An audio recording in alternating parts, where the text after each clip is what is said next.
5 on your side at 10 starts now. Frigid Friday, at least early on. After a brief break and the worst of the cold, there's another rain and snow chance over parts of the bi-state region this weekend. We're breaking down that weekend forecast. Battling fire and ice. When the water hits the ground, it freezes up. The massive fire creating more hazards of the job for Metro East firefighters. Our top story, fired up in Granite City. Just ecstatic. Tonight, exclusive reaction to the news hundreds of workers with a heart of steel have been waiting for. To finally get some good news is really, really good for everybody. Good evening, everyone. I'm Kelly Jackson. Mike Bush has the night off. Just hours ago, U.S. Steel announced plans to fire up one of 2 blast furnaces at its Granite City plant. Tonight, the mayor and the union presidents are talking only to 5 on your side's Laura Barczewski about this major development. Laura. Well, Kelly, the silence is finally broken. For the first time in a dark 2 years, the blast furnace will be roaring again, a sight many steelworkers thought they'd never see. That glow means one thing for this community: hundreds of jobs are returning to the Metro East. This is the beginning of the comeback story Granite City has been waiting for. This town was built by steel, but when the plant went cold, many thought the way of life here nearly died with it. Today, they were proven wrong. U.S. Steel announced Granite City Works will fire up one of its blast furnaces by next spring. When I hired in '97, I was told, boy, what are you doing here? This place ain't gonna survive. And we're still here today after 2.5 years of wondering what the future is. For this day just to come out of nowhere, it's like unbelievable. This comes after months of letters to the president, rallies, hard work by U.S. Steelworkers Local 1899, and pressure from Illinois politicians like Mayor Mike Parkinson. I saw a community that was dying, and I felt like I was that fighter that could lead this city and hopefully resurrect something that wasn't going right. And when the steel mill started shuttering the doors, that was the biggest fight that I've had. And they couldn't do it alone. Congresswoman Nikki Budzinski was right there with them, saying in a statement, quote, "It shows that advocacy and collective action make a difference. While this is good news for production on a temporary basis, we need more than short-term fixes. We need a long-range commitment and investment." Local 1899 President Craig McKee says they lost hundreds of workers after the last furnace shut down, and they need to hire around 400 people to get it fired up again. Which doesn't happen with the flip of a switch either. It takes about 2 weeks for it to produce quality steel again. It is a huge amount of work, not only to get the assets ready to go, but to get people shifted back to what they knew and get new people to learn what they need to do. Have faith in everybody here. But the work is a Christmas present nobody thought they'd be getting this year. It's a huge deal for so many people. The whole community, the outlying community. I'm tired of driving down 203 and not seeing flames come out of those big smokestacks. So I think we'll welcome the smell of money in Granite City once again.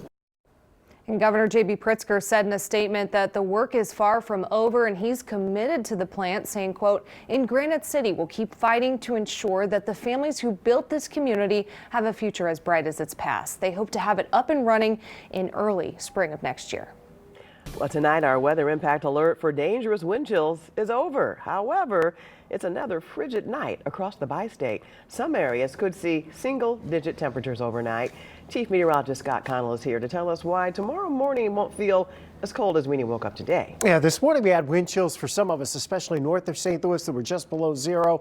We actually have temperatures in the single digits here, just north and northeast of St. Louis, where that snowpack is thicker. Skies are mainly clear, so you have the calm, light winds. That allows for exceptional radiational cooling tonight. However, you notice Springfield's not dropping off all that much now. They've settled back at 24 and they're holding. On the backside, the milder air, if you will, is already starting to push in. It's not here yet. Alton's 9, 8 in Litchfield, 14 in Chesterfield. We'll drop a few more degrees, but we don't have the wind out there like we had this morning.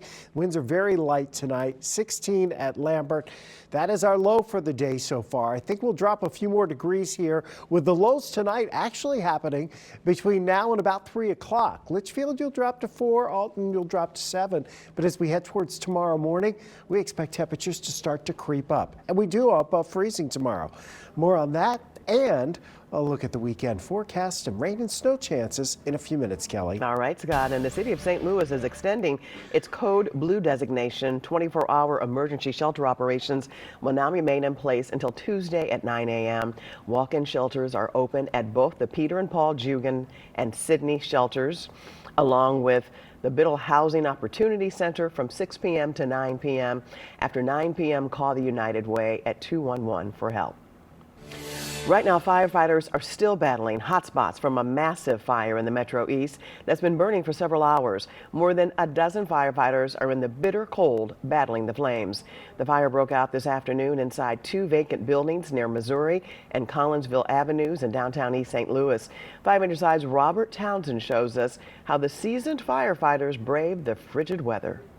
You could see the thick smoke and balls of fire for miles. We got closer and then saw firefighters on the go, braving the below freezing temperatures around 1:30 Thursday afternoon in downtown East St. Louis. The passerby saw smoke coming out of the far east building. 18 firefighters from 3 departments, 2 in the air on ladder trucks, others on the ground, sprayed lots of water on the huge fire that initially started inside a vacant law office. Flames were on the first and the second floor on the inside of the building, and the flames quickly spread to the middle building. Lots of old wooden desks, piles of paper and office equipment inside the 2 buildings only made their fight more fierce. It's a tough fire to put out, but these guys are professionals and they're doing a great job. A challenging job, especially on a cold pre-winter day. When you come to work in the morning on cold days like this, you bring your long underwear and your thick socks and your winter gear.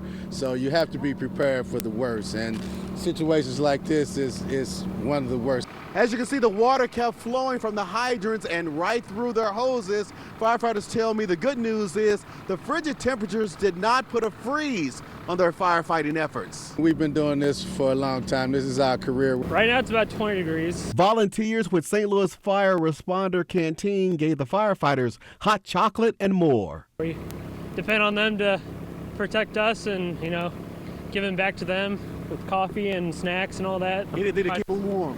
Yeah.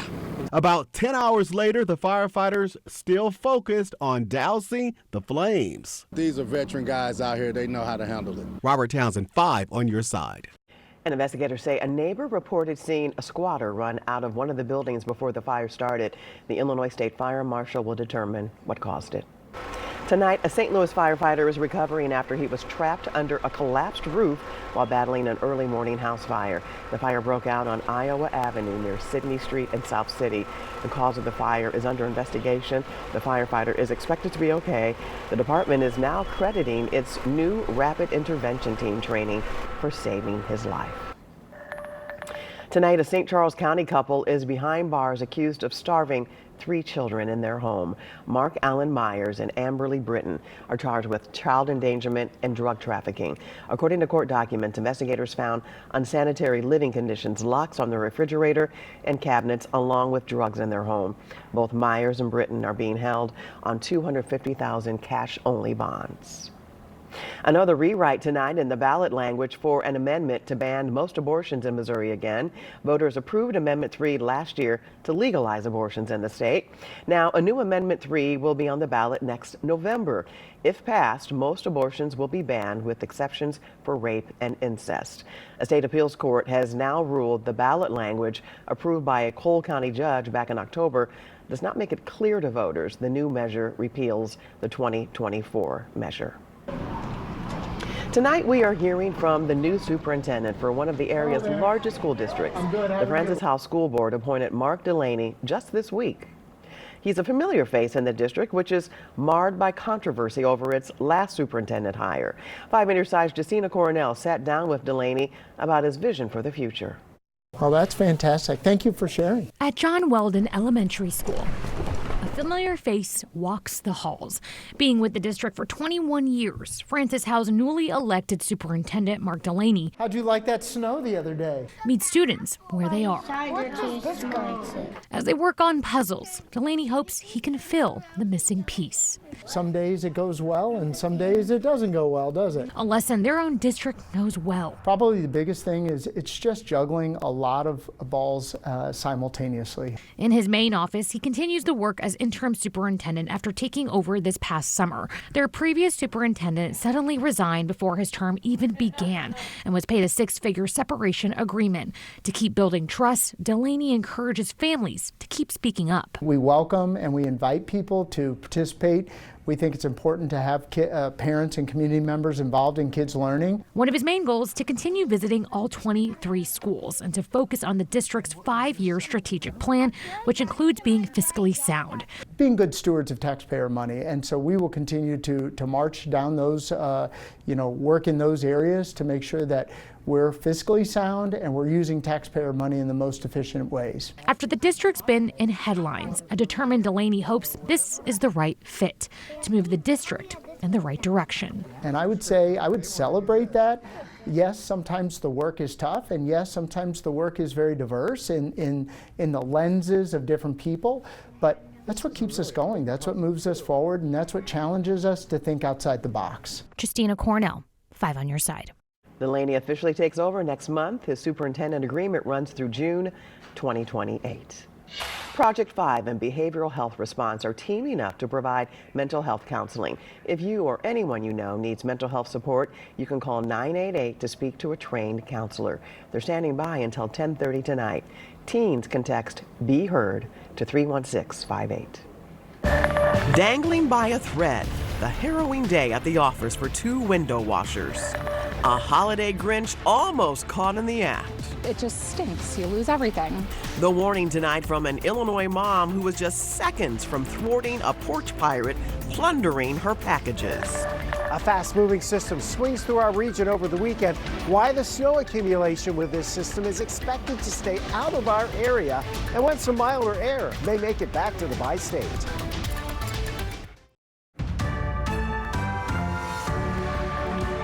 Tonight, 2 window washers are safe but shaken after a daring rescue hundreds of feet in the air. One of the tethers holding their basket in place on a skyscraper outside Washington, D.C. snapped this morning. Their backup harnesses prevented them from falling 15 stories, but they were left dangling in the cold for hours. The cause is still under investigation. Holiday Grinch is caught on camera, and it's serving as a warning for anyone waiting for their Black Friday and Cyber Monday deliveries to arrive. New at 10, Randy Gillenhall talked to an Illinois mom who almost came face to face with a porch pirate as he was pilfering through her packages. In Clarendon Hills, a suspected package thief, like a Grinch, stuffing gifts in a bag when the homeowner suddenly shows up. Come pulling in right here, and then he was already up on our front stoop. Sarah DePascal and her family returning home from vacation yesterday when they spotted the thief. Oh my God, he's putting all the packages in his bag. And his getaway driver in this red SUV. The accomplice honking the horn as the porch pirate takes off running. They got spooked, and the driver warned him, gave him a couple honks to let him know that we were pulling in, and then he ran. 8 packages were stolen, mostly Christmas gifts and some winter boots. This mom of 2 now warning neighbors to watch out this season. We definitely felt violated, a little nervous going to bed last night. I know that that's not what it was about, but you're still nervous. It's your property, and someone's encroached upon it. The next few days will be some of the busiest for package deliveries. Then again the week before Christmas. To avoid porch pirates, Amazon recommends doorbell cameras and selecting a designated delivery day. Always bring packages inside ASAP. Many porch pirates tail delivery trucks. When we looked through the Ring video footage from earlier in the day, you could see that he canvassed by our house several times. And police are still searching for those 2 thieves. If you see a thief on your porch, don't confront them. Call 911. Right now on the 5+ streaming app, we are helping you to avoid falling victim to the most popular holiday scams.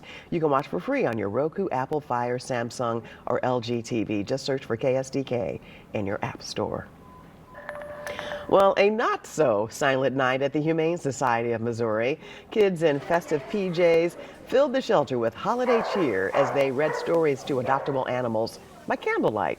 Deck the Howls has become a beloved holiday tradition, all part of the Shelter Buddies reading program. The night also included cookie decorating, making toys, and spending quality time with their new furry friends. One thing that we can do is comfort them by reading to them, by spending time with them, making enrichment toys, things like that. So kids get to see how they're making a difference, and it brightens their day. We are told the reading program actually helps shorten how long dogs stay in the shelter as they learn to interact and warm up to visitors who stop by their kennels. Just hours ago, Santa ditched his sleigh and reindeer and hopped aboard MetroLink. He surprised riders today with some treats. This was all to promote Metro Transit's Free Adventure Day pays and citizens for Modern Transit's Guarantee Ride Home program, which subsidizes emergency transportation needs. Chief Meteorologist Scott Connell is back with the weather impact forecast, and the alert has been lifted. We don't have wind chills really at this point, and you won't tomorrow morning. But it's still cold. It's still cold, and we're not gonna break the overall below average pattern here for the next few days, but it won't be this cold for the next few days, that's for sure. 9 right now in all. Edwardsville's 11 degrees. Both of those just updated a second ago. Berkeley is at 17. Millstadt right now at 12 degrees. 13 in O'Fallon, Missouri. But as you go to the north and northeast of St. Louis, where there's snow on the ground and that snowpack is pretty deep, you have temperatures that are down around 5 degrees right now. So what's next? Well, our low temperatures are pretty much going to occur between now and about 3-4 o'clock in the morning. So before daybreak, they steady out, start rising. We rise above freezing tomorrow, and then we have a weekend clipper system. So tomorrow's a quiet day, and it's a pretty bright day too. Should be mostly sunny. Temperatures will jump quickly. Yes, it's cold. We won't have the wind like we had this morning. The breeze will pick up tomorrow later in the day out of the south at about 5 to 10 miles per hour. Of course, that southerly wind is a warmer wind. You're looking at the next 7 days. What stands out? Right here for your weekend. Clouds are on the increase Saturday. Clipper system Saturday night into Sunday. Let's explore the timing on this. But before we do, let's look around the area. There's Edwardsville right now. Again, 11 degrees. I think you're going to drop about another 3 or 4 degrees just in general wherever we are right now, and then that's about it. Florissant, you still have the snow on the ground. So this next clipper system's coming in from the north and west. You clearly can see how the clouds are moving from northwest to southeast. That is our jet stream. That is our upper level flow. Any disturbance that comes rippling along there, we get those little clipper systems, and here comes one at us as we go into the weekend. It'll generate snow up into Iowa. Eventually, some of that gets down towards the Missouri border, and a little bit of rain too. So as we head towards Sunday morning, odds are we'll see some rain showers and then perhaps change over to some snow showers. We don't anticipate this being a big deal for us. Low impacts overall. Roads in a worst case scenario seem to be a little damp. That would be about it. But more cold air is here. So Monday morning, we're back into the teens. But Tuesday and Wednesday, we're close to 45, maybe 50 degrees. How about the snowfall potential? You're traveling north. This takes us through Sunday afternoon, Sunday evening. The focus for the accumulating snow is to our north. That's the area to watch. Of course, if this system decides to track a little farther south, then Kelly will have to monitor that for you, which we'll be doing. But at this point, it's shifted a little farther north with the last couple of runs, and that's a good trend to have. It is. All right. Thank you, Scott. Here's Corey with sports. Well, the Blues are in Boston. The WashU Bears had a flair for the dramatic, and some top local recruits joined in on the signing day fun. Sports is up after the break.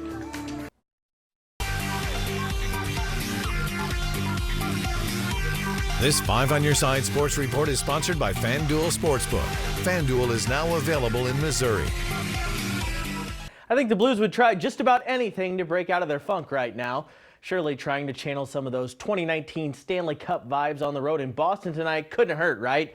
Unfortunately, it's not that easy. I bet they still hate Jordan Binnington in Boston, though. He was between the pipes, and Jim Montgomery was back for the first time since the Bruins fired him last year. Fast start for Boston.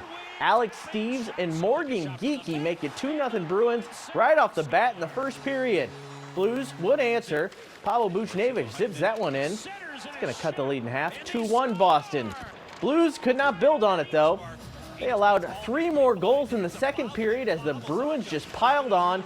Hugh Suter did get a goal late, but it's still a 5-2 loss for the Blues in Boston. Monty was quick and to the point post-game. Monty, just what were your general thoughts on that one? Bruins were really good. We weren't. What areas did you want to be better in? Everyone. Naylor's kick kept out by Lanthier. WashU back into the championship game for a 3rd straight season. That's how it sounded as the WashU women's soccer team advanced to the D3 title game. It was a classic battle against Chicago in today's semifinals. Down 1-0, Ella Kaleno evened things up for WashU in the second half.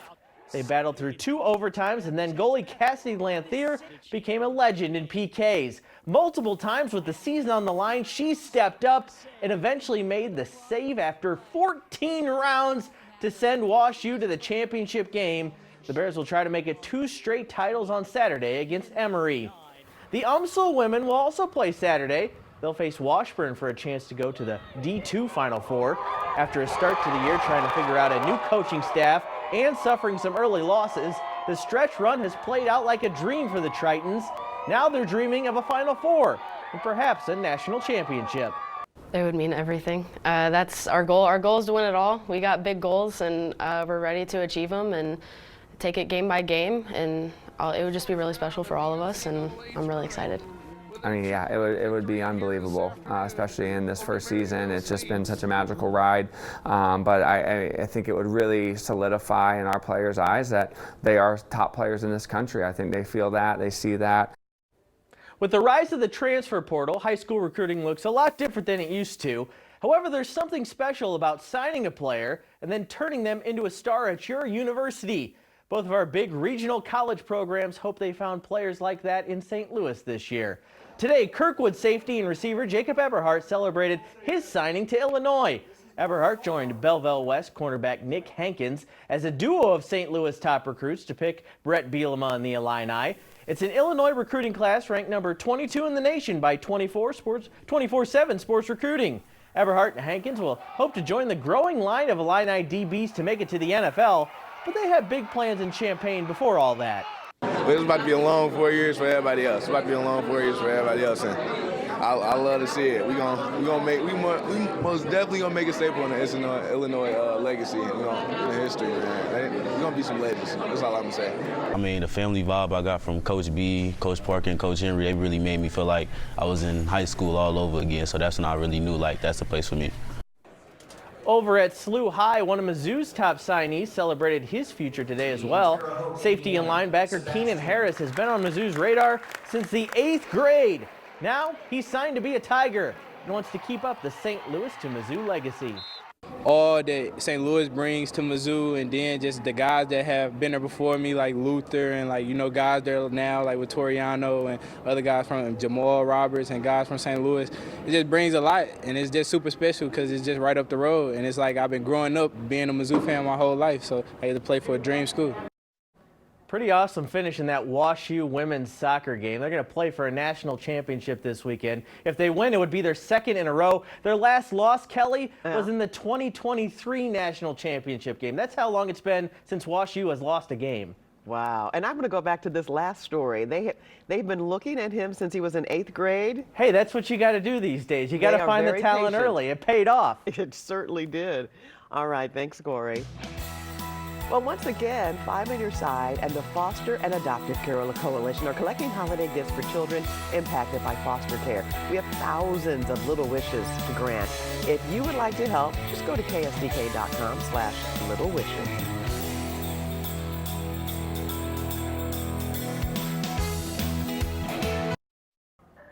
Driving through the Way of Light at the Shrine of Our Lady of the Snows in Belleville has been a holiday tradition for 56 years. Tonight, Frank Cusimano takes you inside the Visitor Center to shine a light on another impressive display. Hi, this is Frank Cusimano, and I want you to take a look at something absolutely amazing. I am at Our Lady of the Snows in Belleville, and this is the place to go for the next 6 weeks because of the incredible light display. But they also have an incredible Lego display. The Gateway Lego Users Group has put together some amazing displays. And I'm telling you, this stuff is crazy. And they're going to have over 11,000 people come through here for the next 6 weeks. Let's take a look at some of this stuff. These are all Legos. I mean, this is absolutely amazing. So if you get a chance, head to Belleville, head to Our Lady of the Snows, and check out one of the more amazing Lego displays you will ever see. An entry to the Lego display is $5. Kids 3 and under are free, and the outdoor lights are also free. However, donations are accepted. That display is amazing. And for a full list of the holiday displays on both sides of the river, text the word lights to 314-425-5355. We'll send it straight to your phone. Scott, I know you had kids, and you know how much it hurts when you step on a Lego. Yeah, it does hurt when you step on a Lego too. And you know, the other thing too is back in the day, we thought when we got the little plastic windows, it was like, whoa. And then you see what they were doing now. I know. All right, here you go. The next few days after tomorrow morning, a little bit warmer, back into the upper 30s, 30% chance Sunday morning, a little rain or snow. All right, thanks so much for joining us. We are always streaming on 5+.